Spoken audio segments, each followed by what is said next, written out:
Hey free-to-play gang, welcome back to another video. Now, for this video, we're going to talk about how to get EX++ for Javid'S trial, and I'm not talking about being competitive or like getting very few number of turns. So I have missed the boat and I only have 98 turns over here. It's kind of unfortunate that I wasn't able to capture the part where Javid actually resets his skills every single wave. That would have been probably the only way for you to push higher ranks right now. But at least for the time being, you know, this entire video is just gonna be about how you can effectively free to play. And I know I'm using Ashley here, but the thing is, if you do not yet have an Ashley, please go ahead and get one copy of her. She is going to carry you so far in this game in so many different content. If you didn't get her at R0, then that is completely on you at this point. Now, as you can see, I am not using the trial Javid, and the reason for that is because my Jiangman is a little bit too fast and I cannot use the trial Javid because he's a little bit too slow. I need Javid to always go first. But the thing is, the difference between the trial Javid and my own Javid is that the trial Javid actually has better attack power. So in terms of attack power, he is beating me by 6, and in terms of crit damage, he's also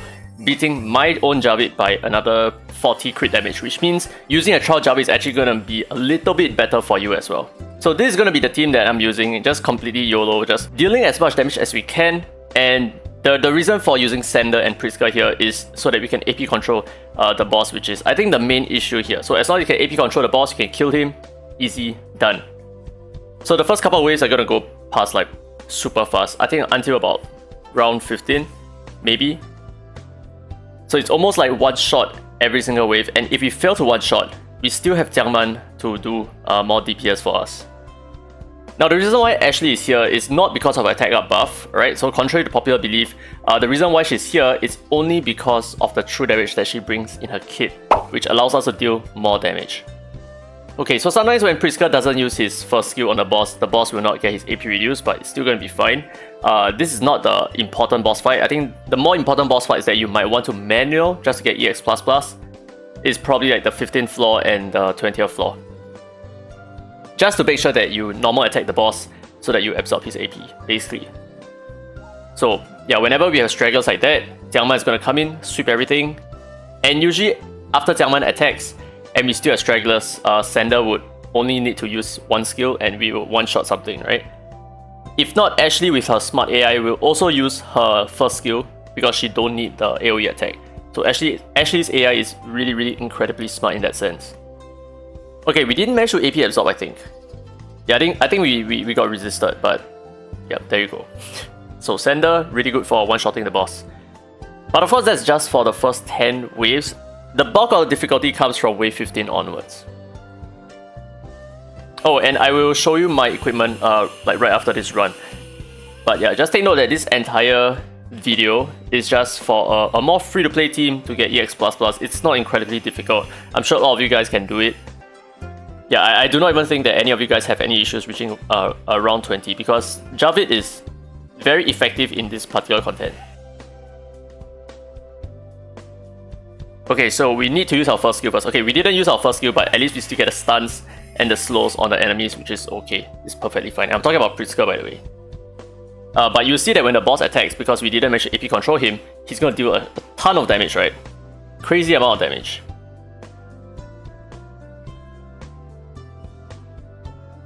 But we are still going to be able to do it just fine. And I know that currently we have the healing thing, right? Whenever Javid takes a turn, he heals our allies or something like that. It's not super important because we are still going to heal ourselves by taking the multiple waves from like 16, 17, 18, 19, all the way, right? So we are still going to get our full HP regardless. It's not going to matter so much for the run itself. But of course, if you are facing like HP issues, healing issues, then feel free to just bring a healer, right? You don't need to have Ashley here. If that's the case, you can remove Ashley, replace her with, I don't know, Clara or something like that. It gives you more speed, gives you more AP pushing, a lot of good stuff. I'm gonna get ready to pause so that we ensure that our Priska uses his first skill on the boss. Only just to absorb AP, that's all. Alright, there we go. Okay, boss fight, he is gonna use his first skill because he's still on cooldown, but there is a chance that he'll proc an ocean set. I mean, he'll proc his ocean set, yeah. And therefore he will use his third skill. So there you go. So that's the AP reduction, and of course we want to play a little bit safer with the Sander as well. Okay, we have our third skill, perfect. And we got resisted, okay, why not? So I think, I hope that don't kill the run. Okay, oh my goodness. I hope that don't kill the run because the fail to get the AP down is a big miss for us. Wow, we get resisted all the way, dude. Sander is sleeping on his control. Okay, anyway, we got it. There you go, EX++. You can't even see the EX++. That's how good we are. That's how well we are performing right now.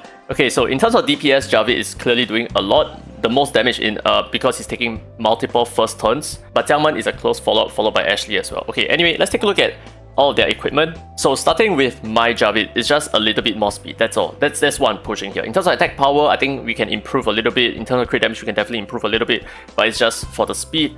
Here are the stats of Pritzker. Just give him speed, give him Ocean Set, you know, very typical Pritzker build. You don't even need the Ocean Set on him, to be honest, if you're not able to afford it. Just give him decent accuracy. I think 80% is probably where it's at, so I'm a little bit low on accuracy. As for Jiangman, I did give her a speed slot 6 over here on her equipment, and the rest is obviously going to be crit damage and attack percentage. And just try to push for as much DPS and as much speed. Like that's just the main thing, right? I think the main priority for her is probably going to be speed. You want her to take like the earlier turns most of the time. The same goes for Javid as well. So the both of them, they're going to be built very similarly. And then we have Sander. Also, you want him to be a speedy DPS, but you can definitely forego some speed just to make sure that your turn orders are in check. So if 112 speed is way too much for you to achieve, then you know what? You can just reduce it down to even 80 speed, right? Plus 80 is still perfectly fine. And of course, try to give him a little bit more accuracy. As you can see here, plus 37% is evidently not enough in terms of the long run average, and that's why we're not able to land some of the essential AP reductions on the boss. And finally, we have Ashley here, and the reason why she is so good, right, is partly her true damage, and also partly because you are able to reduce the AP of the enemies whenever you attack. So this is another extra layer of support that would definitely help you in beating some of these boss flaws, right? So 5, 10, 15, and 20. So as for Ashley, just try to give her a good attack power. Crit damage is pretty much secondary. You want to have a little bit of crit damage, I think. I mean, there are players who run 0 crit damage and just full crit on her. I personally feel like it's better on average to diversify a little bit into crit damage. And the reason for that is because you're going to be using her in not just her true damage factor, you're also going to be using her for her AoE DPS, which does come in very handy in some situations, or at least in like most situations. So anyway, there you go. These are the equipment. This is how you get EX++ pretty easily. And like I said, if you need a little bit more support, you can just use a Clara or use some kind of healer, you know, just replace Ashley. I think she's the most replaceable spot over here. And yeah, that's about it. So I hope you guys enjoyed today's content. If you did, don't forget to thumbs up. It really helps the channel, and subscribe for more Dislyte content. Now with that said, this has been Dairy Free to Play, and as always, I will see you in the next video. Oh, and I really apologize about the construction, but if we ever do get a really good trial that is not this one right now, I'll be sure to cover this content again separately so that we have a better idea of how to be competitive in this current content, because all we really want and all we really care about is to get at least, like, you know, the top 10 or so in the leaderboard, if you can even do it. But yeah, till then, I'm not going to be too bothered about this content for the time being. I think I'm going to put more focus into other things like the new Espers, for example. I want to do more showcases. I want to put more focus on the Celestial Anomaly as well, because I feel like it's currently in a place where it's not like fully, completely pay to win. It's still in the exploratory stage, and it does seem like there are many free-to-play Espers that are very viable, like Longmian, for example. It's one of like the best picks right now. But yeah, anyway, more on that in the future.